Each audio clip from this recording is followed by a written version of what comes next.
तो प्रथम भक्ति क्या है? संत का संग। संत का संग करने में कोई शर्त नहीं है। दूसरेतम कथा रतिमम कथा प्रसंगा, ये कथा प्रसंग जो सुन रहे हैं उसमें आपका मन चित्त लगा रहना चाहिए, रत होना चाहिए। अगर रत नहीं हुआ, आप यहां बैठे हैं, मन घूम रहा कहीं और, तो कथा प्रसंग सत्संग का फल मिलने वाला नहीं है। इसलिए मन को लगा कर रखिए, कहीं उधर उधर नहीं जाए। अगर कथा प्रसंग में मन लगता है तो भगवान की कथा को सुनने से व्यथा दूर होती है। भगवान का दर्शन कैसे हो, उनकी भक्ति कैसे करें, उसके लिए गुरु के पास जाना पड़ता है जुक्ति जानने के लिए, और जुक्ति जान करके भक्ति करते हैं। और बिना गुरु का भक्ति करते हैं तो मंदिर में कितना हो पूजा कर लीजिए, कितना हो तीर्थ में चले जाइए, कितना हो दान कर लीजिए, सबका व्यर्थ चला जाएगा। लक्ष्मीपति जी महाराज कहते हैं, बिनु गुरु जप तप दान व्यर्थ व्रत, तीरथ फल नहीं दाता, लक्ष्मी पति नहीं सिद्ध, गुरु बिनु वृथा जीव जग जाता। बिनु गुरु माला फेरता, बिनु गुरु करता दान, और सो सब निष्फल गया, बुझो वेद पुराण। अब विचार कर लीजिए क्या करना है। बिना गुरु का जो कुछ भी आप कर रहे हैं वो आपका निष्फल चला जाएगा। इसलिए सफल करने के लिए, भक्ति आपकी सफल हो जाए, उसके लिए क्या करना पड़ेगा? गुरु धारण करना ही पड़ेगा। क्यों? जिसकी आप भक्ति करते हैं उन्होंने भी गुरु धारण किया है। राम कृष्ण से को बड़ा, तीनों ने भी गुरु किन है? तीन लोक के वे धनी, गुरु आगे अधीन। वो भी गुरु किया और गुरु के अधीन रहे, उनकी आज्ञा के अनुसार ही सारा काम किया है। देखिए भगवान के जीवन में तीन तीन गुरु। भगवान राम के गुरु वशिष्ठ मुनि, विश्वामित्र मुनि, अगस्त्य मुनि। भगवान श्री कृष्ण के गुरु गर्गाचार्य, संदीपन मुनि और दुर्वासा मुनि। तीन तीन गुरु हुआ है। यहां कहते बिना गुरुए का भक्ति करें, पूजा पाठ करें, भक्ति सफल होगी कभी? भगवान राम की आज्ञा है, अब भगवान की आज्ञा नहीं मानेंगे, भक्ति करेंगे तो कभी भक्ति सफल होगी? आपका 4 बेटा, अब बेटा को आज्ञा कीजिए पानी पिलो, कड़ाके की गर्मी पड़ रही है। एक बेटा बोले बैठ करके पिंगिल पर रहे, जाकर पानी पी लीजिए अपने।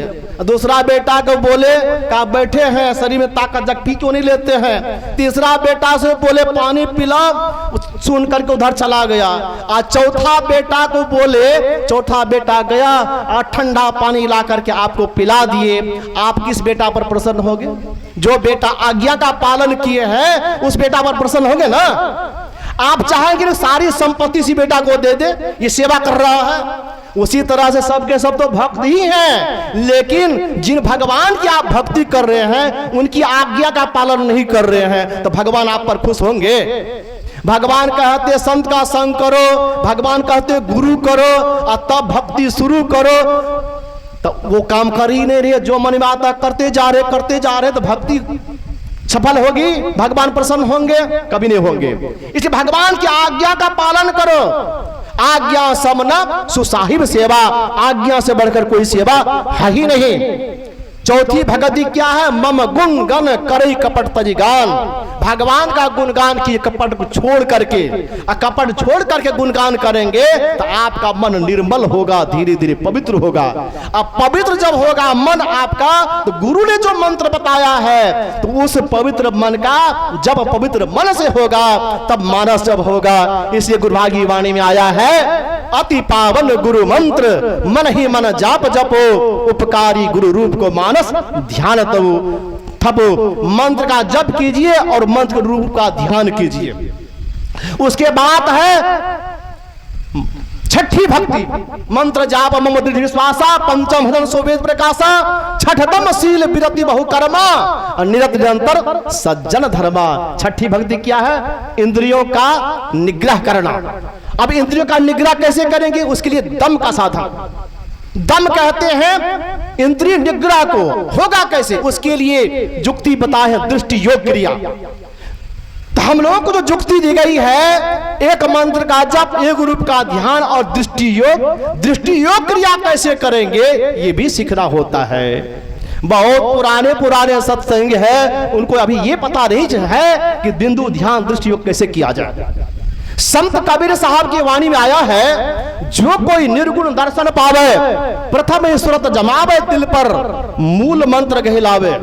अर्थात निर्गुण परमात्मा का दर्शन करना चाहते हैं तो सबसे पहले क्या करना पड़ेगा? प्रथम ही सुरत जमावे तिल पर। यह तिल का बड़ा खेल है, बड़ा राज्य है, रहस्य है। तिल पर माना लगे कपाटा, मकर तार जहां जीव का बाटा। जीव को जाने का जो रास्ता है परमात्मा के घर, परमात्मा के पास, उस द्वार पर तिल बराबर फाटक लगा हुआ है। खुलेगा कैसे?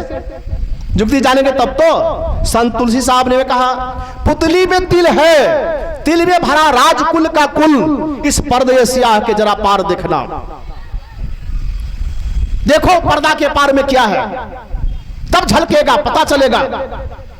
गुरु महाराज जी की वाणी में आया है, निज तन में खोज सज्जन, बाहर न खोजना, अपने ही घट में हरि है, अपने में खोजना।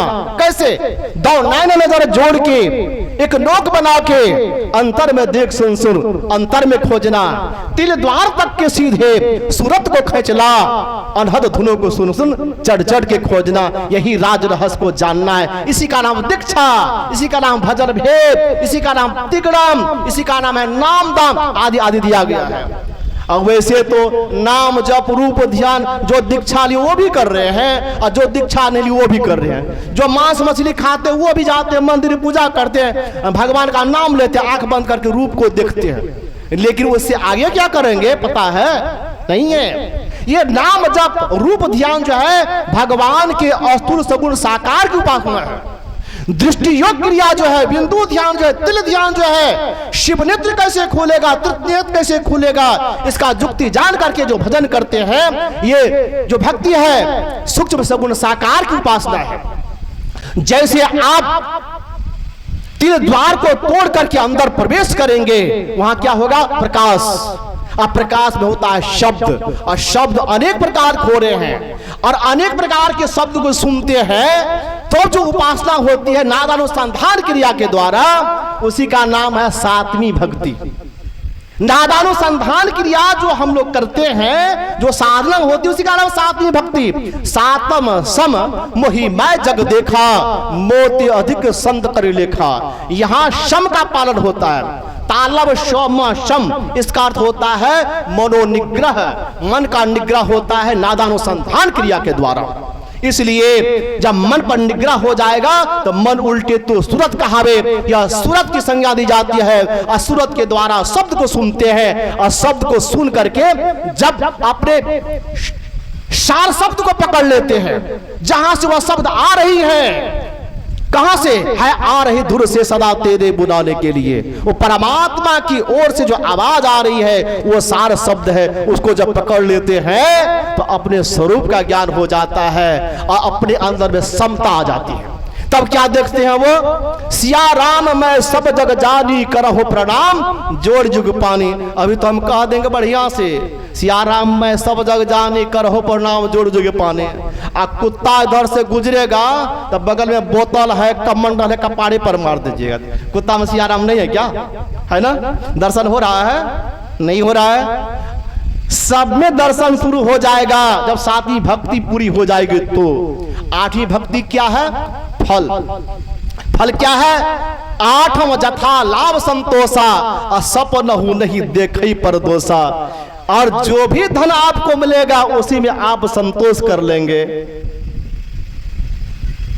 जो भी मिलेगा संतोष, धन की प्राप्ति हो जाएगी। इसलिए अभी तो चाहना क्या है? जाओ 10 20 50 भय सत, होई हजार तो लाख मंगेगी।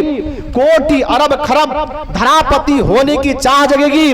पृथ्वी पाताल के राज करे, तृष्णा अधिकाधिक आग लगेगी। सुंदर कहे रे सठ, एक संतोष के बिना तेरी तो भूख कभी नहीं मिटेगी। कभी भूख मिटने वाला नहीं है। लेकिन भक्ति आपकी पूरी हो, आपको थोड़ा थोड़ा पुण्य एकत्रित करना पड़ेगा। होता है कैसे? थोड़ा थोड़ा धन का दान कीजिए, धन से आसक्ति छूटेगी। और धन से जब आसक्ति छूटेगी, परिवार से भी आसक्ति छूटेगी। और जैसे जैसे आसक्ति छूटती जाएगी आपकी भक्ति बढ़ती जाएगी। लेकिन यहाँ दान करना चाहते हैं, यहाँ कंजूस मक्खी चूस बनकर बैठे हुए हैं।